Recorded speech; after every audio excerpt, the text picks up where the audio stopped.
Masih di Breaking News TV One, pemirsa, seorang pengguna media sosial Instagram ini membagikan sebuah video yang memperlihatkan serangan di Ukraina. Ya, video ini pemirsa diambil dari kota Dnipro di Ukraina.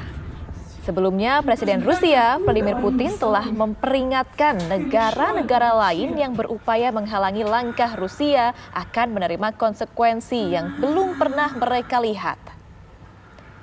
Bunyi ledakan besar terdengar di beberapa wilayah di Ukraina, termasuk di Kiev, Dnipro, Kharkiv, dan juga Odessa.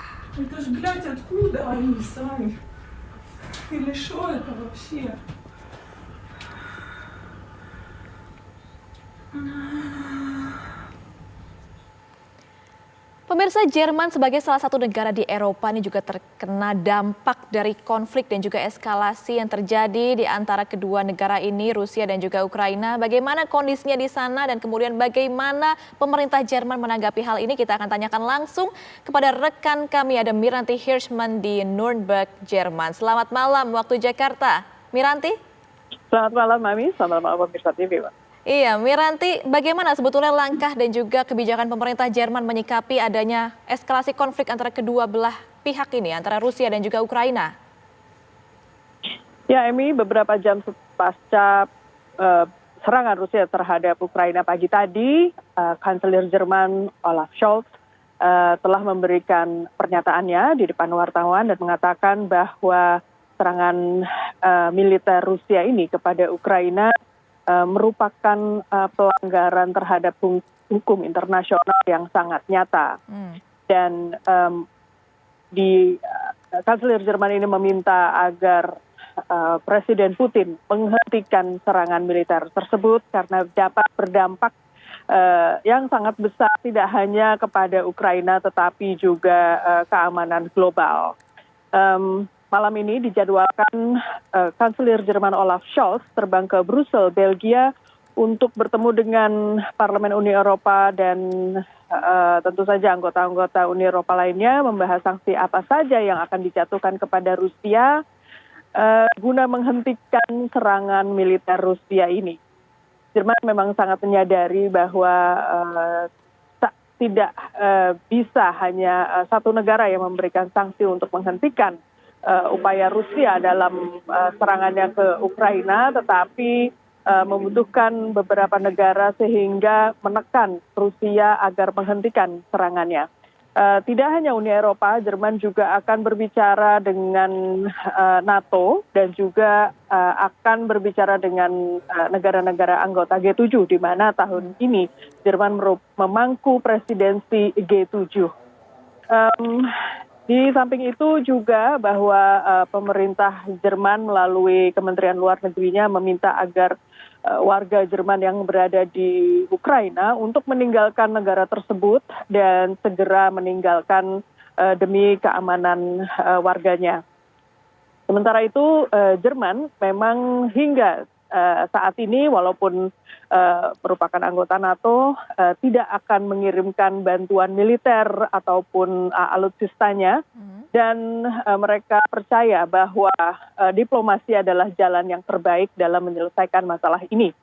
Jerman berjanji kepada Ukraina untuk memberikan berbagai bantuan, yaitu membangun rumah sakit darurat di kawasan yang terjadinya konflik, kemudian juga memberikan bantuan merawat tentara Ukraina yang terluka di Jerman, mengirimkan juga helm militer ke Ukraina sebanyak 5.000 unit, dan juga akan mengirim bantuan kemanusiaan ke negara-negara seperti Rumania dan Polandia, di mana ini akan merupakan negara-negara terdekat di mana rakyat Ukraina atau warga negara Ukraina mengungsi. Ini adalah dua negara terdekat di sebelah barat Ukraina yang tentunya sudah menjadi tujuan warga negara Ukraina untuk mengungsi. Iya, Miranti, ini kan kita ketahui sebetulnya pemerintah Jerman ini juga sudah membekukan Nord Stream 2 sebagai bentuk respon atas serangan dari Rusia kepada Ukraina. Sebetulnya bagaimana hal ini berdampak kepada masyarakat yang ada di Jerman, Miranti? Ya, pasca pengakuan dua wilayah separatis di wilayah Ukraina Timur, yaitu Republik Rakyat Luhansk dan Republik Rakyat Donetsk, Jerman memang memberikan atau mengumumkan pembekuan proyek pipa gas Nord Stream 2 yang mengalirkan gas dari Jerman ke Rusia. Panjangnya sekitar 1.200 kilometer yang nantinya memang akan menjadi salah satu sumber energi yang akan digunakan oleh rakyat Jerman. Jerman ini memang minim dengan sumber daya energi.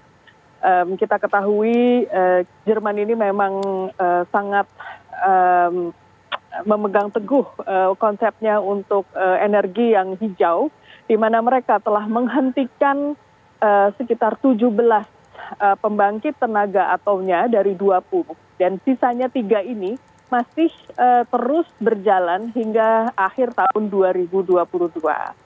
Memang saat ini Jerman tentu saja pusing memikirkan atau sangat bisa dikatakan cukup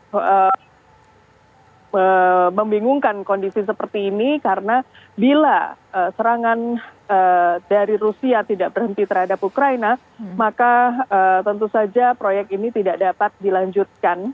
Dan tadi beberapa jam yang lalu Menteri Keuangan dan juga Energi Jerman Robert Habeck telah mengumumkan bahwa energi yang dimiliki oleh Jerman ini tanpa bantuan dari Rusia setidaknya aman hingga akhir musim dingin ini. Dan kita ketahui bantuan energi lain yang dimiliki oleh Jerman yang didatangkan dari Rusia itu adalah batu bara, minyak, dan gas. Ini tentunya sudah memprediksikan bahwa harga-harga energi tersebut akan meledak di beberapa bulan ke depan bila serangan ini tidak berhenti. Dan di Jerman sendiri sebetulnya harga-harga energi seperti minyak untuk kendaraan sudah merangkak naik. Baik, Miranti. Baik, Miranti, terima kasih banyak informasinya, mengabarkan langsung dari Nuremberg, Jerman, memperlihatkan kepada pemirsa bagaimana dampaknya ini terasa betul oleh warga dan juga masyarakat yang tinggal di sana. Terima kasih banyak, Miranti Hirschman. Dan pemirsa, jangan kemana-mana karena sesaat lagi kita juga akan hadirkan informasi dari perspektif yang berbeda langsung bersama dengan narasumber-narasumber kami. Jadi tetaplah bersama kami di Breaking News TV One, masih membahas seputar serangan Rusia kepada Ukraina.